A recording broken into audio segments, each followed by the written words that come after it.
हाय दोस्तों, आज हम लेके आ गए हैं आपके सामने संस्कृत का प्रथम पाठ कवि कालिदास का सारांश। इसका सारांश अधिकतर अपने पेपर में पूछा जाता है, तो चलिए शुरू करते हैं। महाकवि कालिदास संस्कृत के कवियों में सर्वश्रेष्ठ हैं, अर्थात हमारे महाकवि जो कालिदास है ये संस्कृत के कवियों में सर्वश्रेष्ठ हैं। उनकी कीर्ति कौमुदी विदेशों तक फैली है। इनकी जो कीर्ति है और कौमुदी है यह विदेशों तक फैली है। वे भारत के ही नहीं विश्व के श्रेष्ठ कवि हैं। मतलब यह भारत के ही नहीं अपितु पूरे विश्व में श्रेष्ठ कवियों में से एक हैं। इस महान कवि के कुल काल एवं जन्म स्थान के विषय में अनेक मतभेद हैं। यानी इस कवि के जन्म स्थान और के विषय में बहुत मतभेद हैं। तो उन्होंने अपनी कृतियों में अपने जीवन के विषय में कहीं कुछ भी नहीं लिखा। इन्होंने अपने कृतियों में इन्होंने इतनी कृतियाँ लिखी हैं, उनमें अपने जीवन के बारे में कभी कुछ नहीं लिखा है। फिर भी समीक्षक अंतर और बाह्य साक्ष्यों के आधार पर उनका परिचय प्रस्तुत करते हैं, लेकिन कुछ समीक्षक अंतर और बाह्य साक्ष्यों के द्वारा इनका परिचय प्रस्तुत करते हैं। उसके बाद दूसरी हेडिंग होगी जन्म स्थान। सुना जाता है कि कालिदास विक्रमादित्य के सभारत्न थे। यानी कहा जाता है कि यह जो कालिदास थे यह विक्रमादित्य के सभारत्न में से एक थे, किंतु विडंबना यह है कि कोई विद्वान इन्हें चंद्रगुप्त द्वितीय के समकालीन मानता था। लेकिन यह विडंबना आती है कि कोई विद्वान इन्हें चंद्रगुप्त द्वितीय के समकालीन मानता था और कोई उज्जैन के राजा विक्रमादित्य के समकालीन। तीन मतभेद हैं। एक, कोई इनको विक्रमादित्य के सभारत्न मानता था, तो कोई चंद्रगुप्त द्वितीय के समकालीन मानता था और कुछ उज्जैन के राजा विक्रमादित्य का समकालीन मानता था। इस महान कवि को अपने अपने देश में उत्पन्न हुआ सिद्ध करते हैं।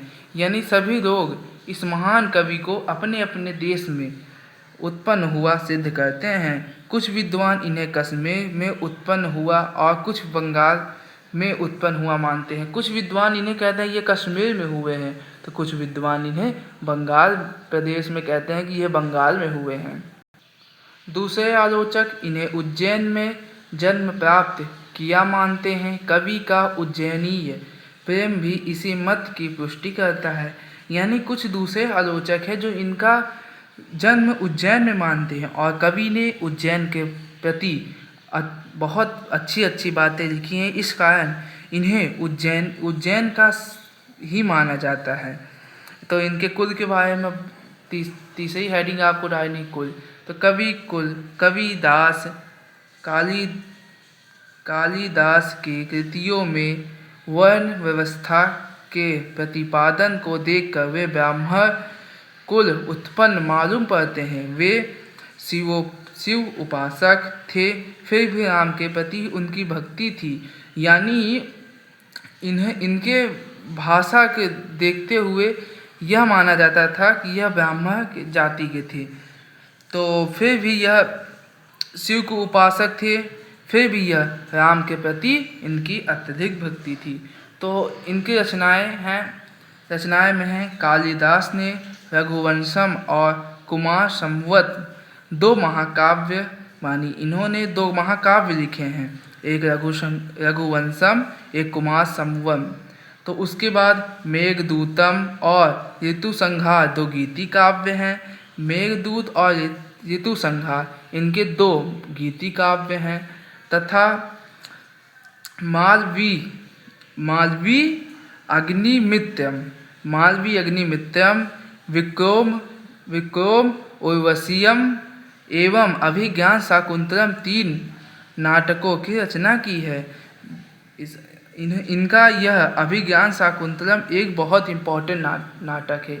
यह अक्सर पेपर में बहुविकल्पी में पूछा जाता है, तो आप इन नाटकों को अवश्य याद रखें। अगर आपको यह वीडियो अच्छा लगा हो तो वीडियो को लाइक कीजिए और हमारे चैनल को सब्सक्राइब कीजिए। Thank you for watching this video. मिलते हैं अब अगले वीडियो में किसी दूसरे टॉपिक के साथ। थैंक